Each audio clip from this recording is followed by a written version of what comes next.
এখন আপনাদের সবার অবগতির জন্য বাংলাদেশ জামাত ইসলামীর কেন্দ্রীয়ভাবে জুলাই আগস্ট গণ অভ্যুত্থানের প্রথম বার্ষিকী পালন উপলক্ষে মাসব্যাপী কর্মসূচি ঘোষণা করছি। 1 জুলাই 2025 জুলাই আগস্ট গণ অভ্যুত্থানে শহীদ, আহত ও পঙ্গুত্ব বরণকারীদের জন্য দেশব্যাপী শাখায় শাখায় দোয়া অনুষ্ঠান। 2 থেকে 4 জুলাই দরিদ্র, অসহায়, দুস্থ ও ইয়াতিমদের মাঝে খাবার বিতরণ।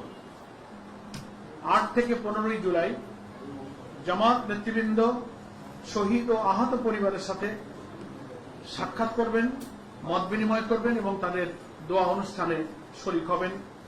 কবর জিয়ারত সহ অন্যান্য পারিবারিক সহানুভূতি প্রকাশের জন্য বিভিন্ন এলাকায় সারা দেশে সফর করবেন।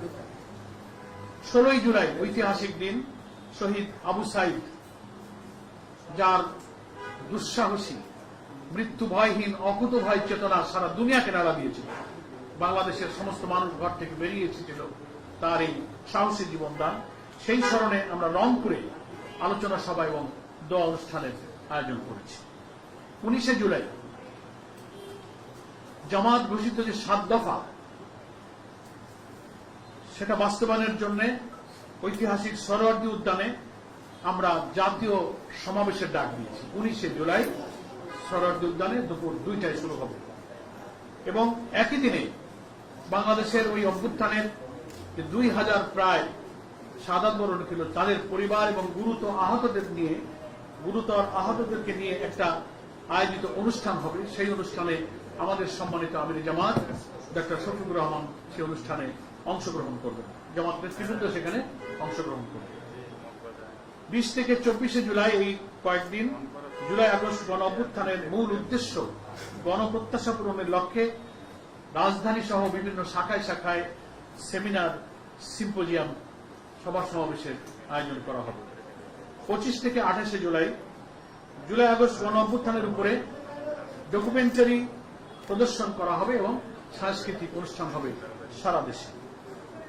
29 এবং 30 জুলাই মহিলা এবং ছাত্রীদের উদ্যোগে বিভিন্ন দেশে বিভিন্ন শাখায় এবং কেন্দ্রীয়ভাবে আলোচনা সভা এবং দোয়ার অনুষ্ঠানের আয়োজন করা হবে। 1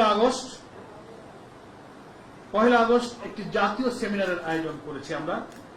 এখানে শহীদদের স্মরণে যে স্মারক আমরা প্রকাশ করেছি বাংলায় 10 খণ্ডে, সেটারই ইংরেজি এবং আরবি অনুবাদ তার মোড়ক উন্মোচন করা হবে ইনশাআল্লাহ ওই দিন 1 আগস্ট এই জাতীয় সেমিনারের মাধ্যমে। 1 থেকে 3 আগস্ট ছাত্রদের উদ্যোগে আলোকচিত্র প্রদর্শনী কর্মসূচি পালন করা হবে।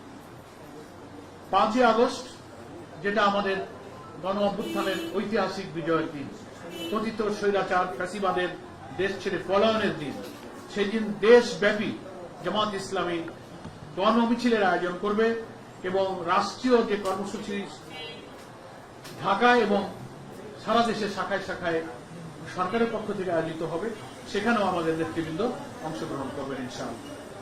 সর্বশেষ 6 থেকে 8 আগস্ট সাংবাদিক, শিক্ষক, চিকিৎসক, আইনজীবী, প্রকৌশলী, আলেম ওলামা, ব্যবসায়ীদের, বিভিন্ন পেশাজীবীদের উদ্যোগে আমাদের আলোচনা সভা এবং দোয়ার অনুষ্ঠানের আয়োজন করা হবে। এইভাবে 1 জুলাই থেকে 8 আগস্ট পর্যন্ত আমরা কর্মসূচি ঘোষণা করেছি। আমরা আহ্বান জানাবো বাংলাদেশের সকল গণমাধ্যম, সকল মিডিয়া হাউস, সকল প্রিন্ট এবং ইলেকট্রনিক মিডিয়া, সাংবাদিক, সুধীজন, বুদ্ধিজীবী, সকল শ্রেণী পেশার মানুষ, সর্বোপরি দেশের এই জুলাই আকাঙ্ক্ষার পূরণের জন্য যারা ত্যাগ স্বীকার করেছিলেন, সকল দেশবাসী আমাদের জামাত ইসলাম ঘোষিত এই কর্মসূচি সফল করার জন্য সহযোগিতা করবেন, অংশগ্রহণ করবেন, ভূমিকা রাখবেন এবং আমাদের সকল শাখার নেতৃবৃন্দের কাছেও আজকে আমরা আহ্বান জানাচ্ছি এই ঘোষিত কর্মসূচি পূর্ণভাবে অনুসরণ করে প্রতিটি মহানগরী, জেলা, উপজেলা, থানায়, শাখায় শাখায় আমরা এই জুলাই আগস্ট গণ অভ্যুত্থানের প্রথম বার্ষিকী কর্মসূচি সফল করব। আপনাদের সকলকে ধন্যবাদ। আপনাদের এই সময় দেওয়ার জন্য কষ্ট করে যে এসেছেন। গণমাধ্যম জুলাই অভ্যুত্থানে অসাধারণ ভূমিকা রেখেছিল। আশা করি গণ আকাঙ্ক্ষা পূরণে একটি নির্বাচিত সরকারের কাছে ক্ষমতা হস্তান্তরের লক্ষ্যে যে জাতীয় নির্বাচনের অভিষ্ট লক্ষ্যে এই জাতি যাত্রা শুরু করেছে, গণমাধ্যম তার এই অসাধারণ নিরপেক্ষ ভূমিকা অব্যাহত রাখবে। সকলকে ধন্যবাদ জানিয়ে আমরা আমাদের সংক্ষিপ্ত সাংবাদিক সম্মেলনের বক্তব্য এখানেই শেষ করছি।